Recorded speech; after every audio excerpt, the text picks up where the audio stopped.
Everyone thought he was a hero. Until we opened that hidden room.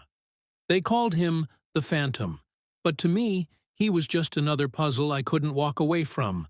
The kind of case that gets under your skin and nests there like a splinter you can't dig out. It all started on a foggy Tuesday morning, the kind where the mist clings to your skin like guilt, and San Francisco felt quieter than usual, almost like the city itself knew something was wrong. I stood over the third body in Golden Gate Park, a young woman who looked like she had just stepped out for a morning walk and never made it home. No wounds, no struggle, no ID, just like the other two.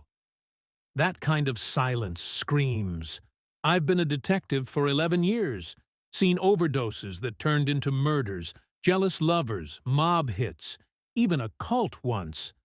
But this case, this one felt wrong. It wasn't just the absence of evidence, it was the presence of something else.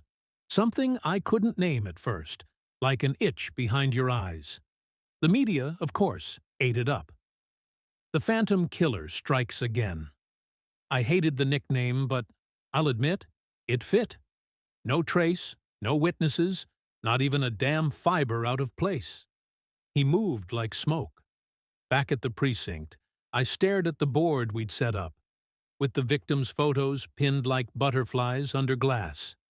Red string connected them, looping like veins across a pale corkboard heart. But there was no pattern, no motive. Until I noticed they'd all recently moved to the city, less than 6 months ago, and every single one of them had attended a community center program for new residents. It was a welcome committee for the lonely, the fresh starts, the hopefuls. That was my first real thread. I went to the center the next morning. It was warm, bright, filled with smiles and coffee and the quiet hum of small talk.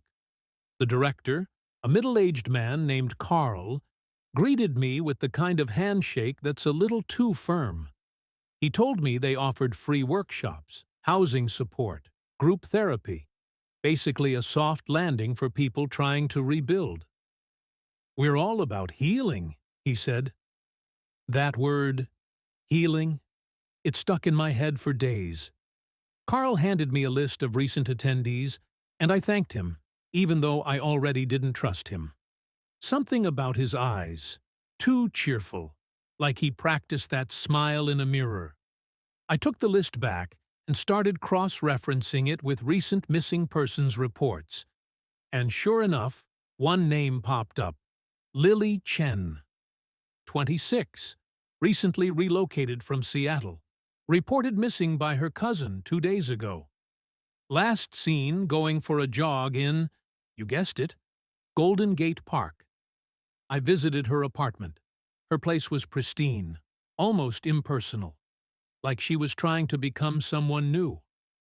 Her neighbor said she jogged the same path every morning at 7 a.m., earbuds in, alone. It hit me then.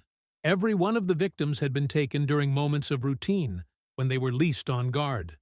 Morning yoga, dog walks, grocery runs, like someone had been watching them, learning their patterns. I retraced Lily's route through the park. The fog was thick that day, like a living thing. I took the path she would have taken, heart pounding like it used to when I first started this job. And that's where I found it. A silver locket, half buried near a trail marker. Inside, a photo. Lily and a man, arms wrapped around each other, grinning in a way that made my chest ache. A little facial recognition magic back at the station identified him as Dr. Marcus Hale, a psychologist who volunteered at the center. On paper, he was spotless, educated, well-liked, a glowing record. But there's something about perfect people that always makes me itch. I brought him in under the pretense of follow-up questions. He was composed, smooth, made eye contact, just enough to seem honest, but not enough to feel real. Said he remembered Lily. Troubled, but bright, he called her. I asked if they were close. "Only professionally," he said. I showed him the locket. He didn't flinch, but his eyes flicked, just for a second, to the right. A tell. I dug into his background harder. That's when I found it. A sealed file from his residency years ago. An accusation from a patient. Sexual misconduct. No charges filed, swept under the rug, records sealed. That was all I needed. With a judge's blessing, we searched his house. It was clean. Too clean. The walls looked like no one had ever leaned on them. But the basement, that was where the story changed. Hidden behind a bookshelf was a false wall, and behind it, a small room that smelled like old paper and secrets. Inside were shelves of personal items, necklaces, journals, running shoes, scarves, each one labeled, each one sacred in a grotesque way. On a table sat a notebook, his, pages and pages of handwritten thoughts, sketches of the victims, psychological breakdowns, intimate knowledge only someone close, too close, would know. But it was Lily's journal that gutted me. She had been keeping notes of her sessions with Hale, writing about the invasive questions he asked, the way he stared at her a second too long. She felt unsafe, but didn't want to seem paranoid. She mentioned dreams that felt planted in her head, ideas that didn't feel like her own. She was unraveling, and she knew it. When we brought him in again, the walls closed in.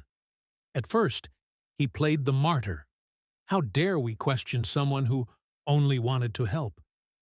But when we laid out the contents of his basement, he broke. He didn't cry. He didn't shout. He just smiled, a soft, sad smile, and said, "They were lost. I gave them peace. I've heard some twisted things in my time, but that moment, it froze my blood." We charged him with 3 counts of murder, and more are likely coming. I stood in Golden Gate Park the morning after, watching as the fog lifted and the light filtered through the trees. People walked past me, joggers, dog walkers, moms with strollers, living their lives again, unaware of how close they came to becoming ghosts. That's the thing about monsters. They don't hide under your bed. They work in sunlight. They volunteer. They smile. We got him. But I know there are more out there. And sometimes, in the quiet moments, I still feel like he's watching from the corner of the fog. Not because he's alive, but because some evil doesn't die. It just waits for another face to wear.